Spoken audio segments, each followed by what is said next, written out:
ሰላም ጤና ይስጥልን። የተከበራችሁና የተወደዳችሁ በዓለም ዙሪያ የምትገኙ ጣና ቴሌቪዥን ቤተሰቦች እንደምን አላችሁ?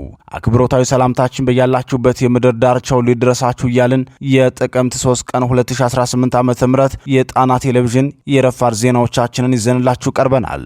እስከ መጨረሻው አብራችሁን እንድትቆዩ በአክብሮት እየጠየቅን የሰዓቱን ዜናዎች ርዕሶቹን በማስቀደም እናስደምጣችኋለን። የአማራ ፋኖ በአራቱም ጠቅላይ ግዛቶች ሁለቱም የፋኖ አደረጃጀቶች ከብልጽግናው ሰራዊት ጋር ብርቱ ትንቅንቅ ሲያደርጉ አድረዋል። ከሸዋ እስከ ወሎ ከጎንደር እስከ ጎጃም የተደረጉ ተጋድሎች ዝርዝር መረጃ ምን ይመስላል የሚለውን በቀዳሚነት የምናስደምጣችሁ የሰዓቱ ዜናችን ነው። ዓለም እየተነጋገረበት ያለው ታላቅ መረጃ ለ4 ኪሎ ሰዎች ከባድ ድንጋጤን ፈጥሯል። ይህን ተከትሎም የብልጽግናው ሊቀመንበር ለሁሉም የስርዓቱ ሚዲያዎች በሰርኩላር በላኩት ትዕዛዝ ጉዳዩ በእናንተ በኩል እንዳይዘገብ ብለው አዘዋል። በብልጽግናው ሊቀመንበርና በተከታዮቻቸው ዘንድ ከባድ ድንጋጤን የፈጠረው የማዳስካሩ ጉዳይ በዜናችን ዝርዝር ተዘጋጅቶለታል፣ ተሰሙታላችሁ። የህወሓት ጉዳይ ከቀን ወደ ቀን እየባሰበት ሲሆን እድሜና መከራ ያላስተማረው ህወሓት ቀስ በቀስ በታጣቂ ቡድኑ ክህደት እየተፈጸመበት ነው። የታጣቂዎቹ በጅምላ መኮብለልን በእጅጉ እንዳሳሰበው ምንጮች ገልጸዋል። የአራ መሬት ታጣቂ ቡድን በበኩሉ በቀን 80 የህወሓት ታጣቂዎች እየተቀላቀሉኝ ነው ብሏል። ሁለቱንም ታጣቂዎች ቀለብ የሚሰፍርላቸው የፌዴራል መንግስቱ ነው የሚሉት ደግሞ ሌላው የትግራይ ፖለቲከኛ ናቸው። በጉዳዩ ዙሪያ ዝርዝር ዘገባ ተሰናድቶለታል፣ እናስደምጣችኋለን። ልማደኛዋ ግብጽ ዛሬም ሌላ የሚዲያ ጦርነት ከፍታለች። እጃችንን አጣጥፈን መቀመጥ የለብንም፣ ሁሉንም አማራጮች መጠቀም አለብን የሚለው የአብዱል ፈታህ አልሲሲ መልእክት በዲፕሎማት ተንታኞች ተተንትኖ በሰዓቱ ዜናችን ተሰናድቷል። ሰዓቱ ሲደርስ ተሰሙታላችሁ። የተወደዳችሁና የተከበራችሁ አድማጭ ተመልካቾቻችን እነዚህንና ሌሎች ለሰዓቱ የተመረጡ መረጃዎችን አሰባስበን ያሰናዳነው ዜናችን ከዚህ ሰዓት ጀምሮ ወደ እናንተ መቅረብ ይጀምራል። በድጋሚ እስከ መጨረሻው አብራችሁን ቆዩ እያለን በቀጥታ ወደ ዝርዝር ዘገባው እናልፋለን።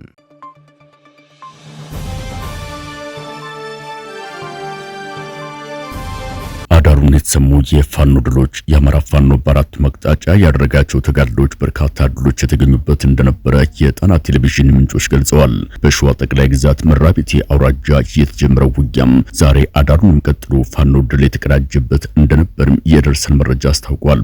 አፋር ሸዋ ጠቅላይ ግዛት እዝ አጼ አምደ ጽዮን ኮር በመራቤቴ ሬማ ቀጠናም ያደረገው ተጋድሎ የብልጽግናውን አየር ወለድ ኮማንዶ በከፍተኛ ደረጃም ያዳከመ እንደነበር ታውቋል። ትናንት እኩለ ቀን ላይ በሁለት አቅጣጫ በሰባት ተሽከርካሪ ተጨማሪ ኃይል ወደ ሬማ ያስገባው የብልጽግናው ሰራዊት አዳሩን በአፄ ዳዊት ክፍለ ጦርና በአካባቢው አባት ጦር ሰራዊት ክፉኛ ተመቷል። የፋኖን ምት ተከትሎም 12 ያገዛዙ ሰራዊት አባላት ለፋኖ እጃቸውን የሰጡ ሲሆን ከ50 በላይ የሚሊሻ አባላት ደግሞ ካምፕ ጥለው መጥፋታቸውን ለጣና ቴሌቪዥን የደረሰው መረጃ ያመለክታል። በተመሳሳይ ከትናንት በስቲያ 74 የብልጽግናው አገዛዝ ጥምር ጦር አባላት ከካምፕ ጠፍተው ማደራቸው ይታወሳል። በጎንደር ቀጠና ደግሞ የአማራ ፋኖ ብሔራዊ ኃይል ደጃዝማች በላይ ዘለቀ እዝም ትናንት በጃናሞራ የጀመረውን የተጠናከረው ውጊያ አዳሩን በማስቀጠል የብልጽግናው ሰራዊት ከፍተኛ ኪሳራ አድርሶበታል። የብልጽግናው ሰራዊት ከገጠር ቀበሌዎችና ርቀት ካላቸው ወረዳዎች ወጥቶም ወደ ማዕከል እየተሰባሰበ መሆኑን ተከትሎም የሰሜን ምዕራብ እዝ እያደረገ ያለውን ጉዞ ፋኖ ተከታታይ ደፈጣ በመጣል ከባድ ኪሳራ አድርሶበታል። የአማራ ፋኖ ህዝባዊ ድርጅት ጎንደር ጠቅላይ ግዛት እዝ በበኩሉም የብልጽግናውን ምስራቅ እዝ ሰራዊት ከፍተኛ ኪሳራ አድርሶበታል። ከጉና ተራራ ስር የተካሄደውን ብርቱ ውጊያ የአፋሕድ ጎንደር ጠቅላይ ግዛት እዝ ጀነራል ኃይሌ ዘውባንተ ክፍለ ጦር ያካሄደ ሲሆን ተጋድሎውን ለተከታታይ 3ኛ ቀን የያዘ መሆኑን ታውቋል። ዘመቻ አደም አሊ አባናደውን 3 መሰረታዊ ድሎችን አሳክቼበታለሁ ሲል የገለጸው አፋብኃ አጼ ምኒልክ እዝ በበኩሉ ዛሬ ሌሊቱን በጉባ ላፍቶ፣ በላስታ፣ በመርሳና በውጫሌም አውራጃዎች ተከታታይ ውጊያዎችን አድርጓል። በሶስቱም አውራጃዎች የተደረጉትን ተጋድሎች ዝርዝር የውጊያ ሪፖርት ይዘን የምንመለስ ይሆናል። ከወታደራዊ ተጋድሎ በተጨማሪ ሰፊ የህዝብ ውይይት ስራዎችን እያካሄደ ያለው አፋብኃ አጼ ቴዎድሮስ እዝ በበኩሉም በአዊ ብሔረሰብ አስተዳደር ዞን ፋግታ ሎኩማ አካባቢ ከፍተኛ ውጊያ ያደረገ ሲሆን የብልጽግናው ሰራዊት የነበረበትን ምሽግ መስበሩም ታውቋል። በተመሳሳይ በምስራቅ ጎጃም ዞን መርጦ ለማርያም፣ ደጀን፣ ብቸናና ደብረ ማርቆስ ዙሪያ ውጊያዎች ሲካሄዱም ማድራቸውን የጣና ቴሌቪዥን ምንጮች ገልጸዋል። በእነዚህ አካባቢዎች የተደረጉትን ተጋድሎች ዝርዝር መረጃ ከቀትር በኋላ በሚኖረን የዜና ሰዓት ይዘን የምንመለስ ይሆናል።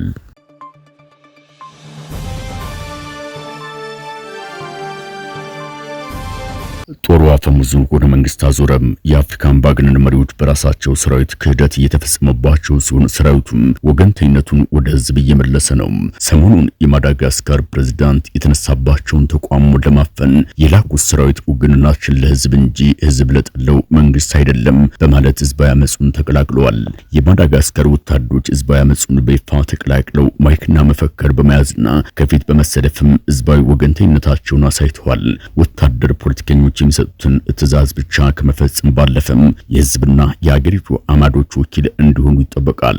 የማዳጋስካር ወታደሮችም ይህን ወታደራዊ ተልዕኳቸውን በመምረጣቸው የፕሬዝዳንት አንድሪ ራዮላን መንግስት ገመና ገልጠዋል። የማዳጋስካር ወታደሮች ድርጊት አስመልክቶ ሙያዊ ትንታኔ የሚሰጡት ወታደራዊ ተንታኞቹም ትክክለኛ የሀገር ወታደር ማለት እንደዚህ ነው፣ ውግንናው ዘመን ተሻጋሪ ከሆነው ከህዝብ እንጂ ነገ ስልጣኑን በማንኛውም መንገድ ከሚያጣ ስርዓት ጋር አይደለም።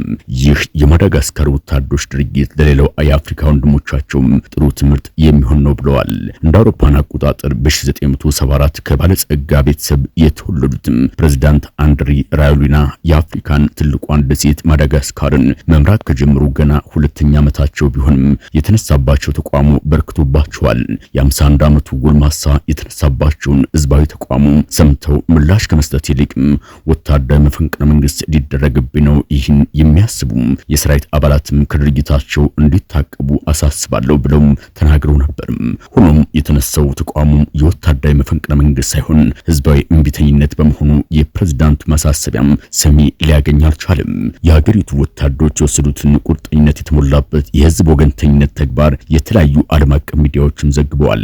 የእንግሊዙ ዘ ጋርዲያን ጋዜጣ የፕሬዝዳንቱን የስልጣን ዘመን የመጨረሻዎቹ ቀናት መቅረባቸውን ሲዘግም አልጀዚራ በበኩሉ የሰራዊቱ ቁርጠኝነት አስደናቂ ነበር ብሏል።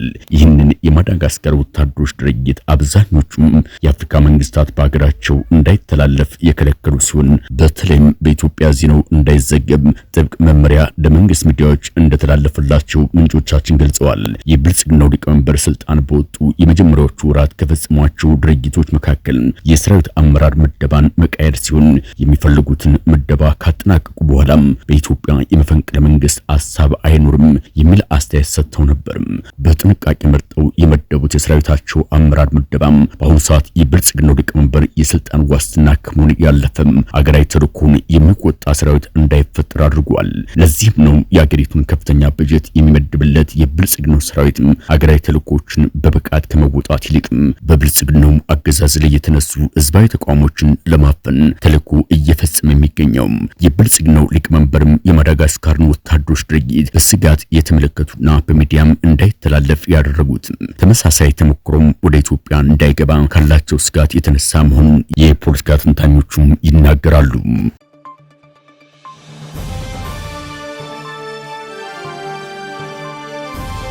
በየቀኑ ከ80 በላይ ታጣቂ ይቀላቀለናል። የዋቱ ጦር አዛዥ ጀነራል ዮሐንስ ጆን መዲድ የሐራ ምድር ታጣቂዎች ወደኛ እየተመለሱ ነው ብለው ቢናገሩም እውነታው ግን ተቃራኒ መሆኑን የሐራ ምድር ታጣቂዎች ተናግረዋል።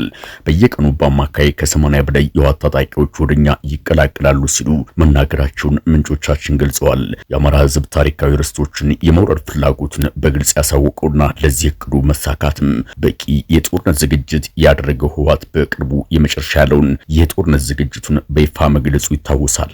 ለዚህ ጦርነት ከሁለት ዓመታት በፊት ጀምሮ ሲዘጋጅ መቆየቱ የሚታወቅ ሲሆን ቡድኑ በውስጡ በተፈጠረው ልዩነት ምክንያት ታጣቂ ኃይሉ ከሁለት መከፈሉ ይታወቃል። በዋናነት አቶ ጌታቸው ረዳና ጀነራል ጻድቃን የሚመሩት የሐራ ምድር ታጣቂዎች ከብልጽግናው አገዛዝ የፋይናንስ ድጋፍ የሚደረግለት መሆኑ በተደጋጋሚ ጊዜም ሲነገር ቆይቷል። በዚህ የተነሳም የታጣቂ ኃይል የስንቅ ችግር እንደማይገጥመው ይነገራል።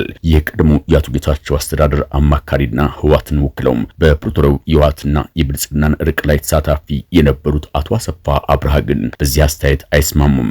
የሐራ ምድር ታጣቂዎች በፌደራል መንግስቱ የፋይናንስ ድጋፍ ይደረግላቸዋል ይባላል፣ እውነት ነው ወይ ተብለው ሲጠየቁ ውሸት ነው ወይም አዎ ድጋፍ ይደረግለታል ብለው ከመመለስ ይልቅ በደብረ ጽዮን የሚመራውን ቡድንም የገንዘብ ድጋፍ የሚያደርግለት እኮ የፌደራል መንግስቱ ነው ሲሉ ምላሽ በመስጠት ሁለቱንም የትግራይ ታጣቂ ቡድኖች እያስታጠቀ ያለው የብልጽግናው አገዛዝ መሆኑን ምስክርነታቸውን ሰጥተዋል።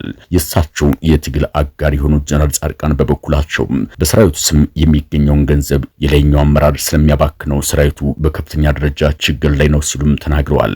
አንድ ስማቸው እንዲገለጽ ያልፈለጉ የህወሓት ታጣቂ ቡድን የደህንነት አመራር በበኩላቸው የኛ ሰራዊት የራብ ስጋት ብቻ ሳይሆን በተጨባጭ የምግብ አቅርቦት ችግር ያለበት ነው። በዚህ የተነሳም የተሻለ የስንቅ አቅርቦት ወዳለበት የሐራ ምድር ሰራዊት እየፈለሰ ነው። ሁለቱም ታጣቂዎች ቀድሞ በአንድ ላይ የነበሩና አሁንም የመረጃ መለዋወጥ ስላላቸው የማስኮብለሉ ስራ ከፍተኛ ነው በማለት ገልጸዋል። በቅርቡ በአዲ ጉዶም አካባቢ የሰፈረው የህወሓት ታጣቂ ሰራዊት ደሞዝ አልተከፈለኝም በማለት የመቀሌውን መንገድ ዘግቶ እንደነበር የሚታወስ ነው። በተለይም ደግሞ የቀድሞው የማይጨውና አካባቢው አስተዳደር በህወሓት መፍረሱን ተከትሎ የዞኑ ሚሊሻ ፖሊስና የጸጥታ መዋቅር የቀድሞውን ዋና አስተዳዳሪ አቶ ሀብቱ ኪሮስን ተከትሎም ወደ ሐራ መሬት ታጣቂዎች መግባቱ ይታወሳል። የህወሓት ታጣቂ በየቀኑ ወደ ሐራ መሬት ታጣቂዎች መግባቱን አስመልክቶም የስምረት ፓርቲ ሰዎች የሚሰጡት ምላሽ የኋላ ቀሩን ቡድን የፖለቲካ አካሄድ በመቃወም ወደ ሐራ መሬት ሰራዊት ሊመጡ ችለዋል ብለው ይናገሩ እንጂ በዋናነት ግን ሌላ ምክንያትም እንዳላቸው ታጣቂዎቹ ይናገራሉ። በትግራይ ያለው ሁኔታ እጅግ አስከፊ መሆኑን በመረዳታቸው ወደ ሐራ መሬት ታጣቂ የተቀላቀሉ ወጣቶች ሲናገሩ ወደ ሐራ መሬት ስንመጣ ሁለት አማራጮችን እንደምናገኝ በማሰብ ነው። የመጀመሪያው ነገር ህወሓት ከኤርትራ መንግስት ጋር ግንኙነት በመጀመሩ ቤተሰቦቻችን ከገዳያችን ጋር አትሁኑ ብለው ሲነግሩን የቤተሰቦቻችን ትዕዛዝ ለማክበር ነው። ሌላው ምክንያታችን ደግሞ አንጻራዊ ነጻነት እዚህ ስላለ ስንፈልግ ከውጊያ ለመውጣትም መሸጋገሪያ በር ስለሚሆነን ነው ወደዚህ የመጣ ነው በማለትም ተናግረዋል።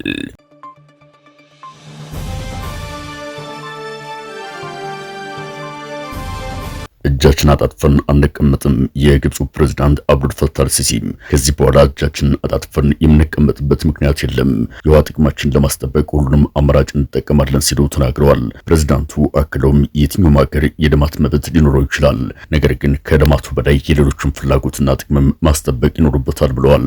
የህዳሴ ግድብ ግንባታ ከተጀመረበት ጊዜ ጀምሮ አንድም ቀን አርፈው የማያውቁት ግብፃውያን ፖለቲከኞች የግድቡ ግንባታ መጠናቀቁ በብልጽግናው አገዛዝ ከተገለጸና ምርቃቱ ከተከናወነ በኋላ ደግሞ ግድቡን እኛ ማስተዳደር አለብን የሚል ጥያቄ እያቀረቡ ነው።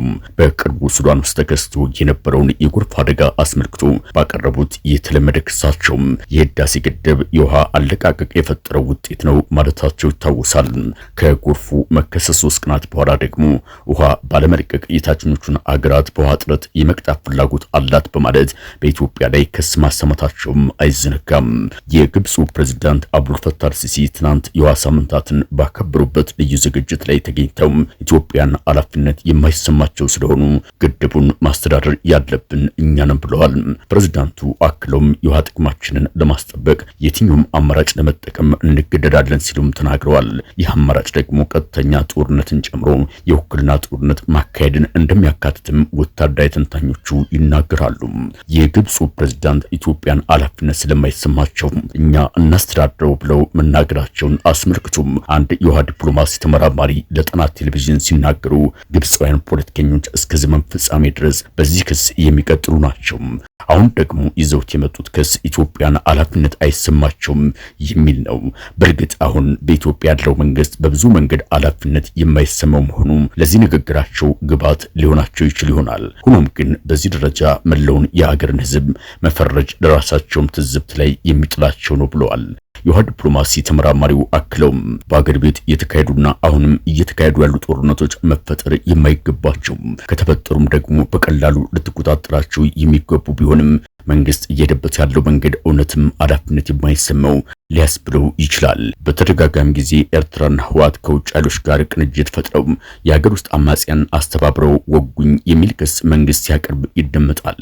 ለተባበሩት መንግስታትም በግልጽ በደብዳቤ ያሳውቋል። ነገር ግን እነዚህ ክሶች እንዲፈጠሩ ያደረገው መንግስት ግጭቶችና ልዩነቶችን በኃላፊነት የመፍታት ብቃት ባለማዳበሩ ነው። አሁንም ቢሆን ቆም ብሎ በማሰብ የሀገር ውስጥ ጦርነቶችን ለማስቆም ቁርጠኛ መሆን ይገባዋል ሲሉም ተናግረዋል። በኢትዮጵያ እየተካሄዱ ያሉ ጦርነቶች ቁርጠኛ የፖለቲካ ውሳኔ ካልተሰጠባቸው በስተቀር ሊቆሙ እንደማይችሉ የሚገልጹት እኒሁ ተመራማሪ ግብፃውያን የትኛውንም መንገድ ተጠቅመው ፍላጎታቸውን ለማሳካት እንደሚጥሩ የሚጠበቅ ነው።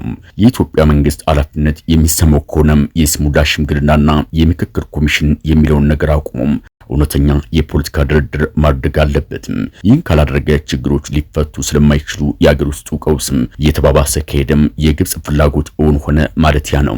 እውነተኛ ድርድርና ሰላም ደግሞ ዋጋ ሊያስከፍሉ ቢችሉም መንግስት ያን የመክፈል ኃላፊነቱን ሊወጣም ይገባዋል በማለት ማሳሰቢያ ሰጥተዋል። ፖለቲከኛው አበባ አካሉ በበኩላቸው የአማራ ክልሉን ጦርነት መፍታት የሚቻለው በድራማ የምክክር ኮሚሽን ወይም በተራ ሽምግልና ሳይሆን በእውነተኛ የፖለቲካ ድርድር ብቻ ነው።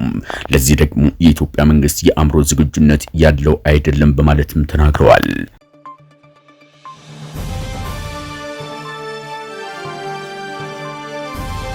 የተወደዳችሁና የተከበራችሁ የጣና ቴሌቪዥን አድማጭ ተመልካቾቻችን የቀን ዜናችን የተከታተላችሁትን ይመስል ነበር። በምሽቱ የዜና ወጃችን እስከምንገናኝ በዚሁ ተሰናበትን። ጤና ይስጥልን።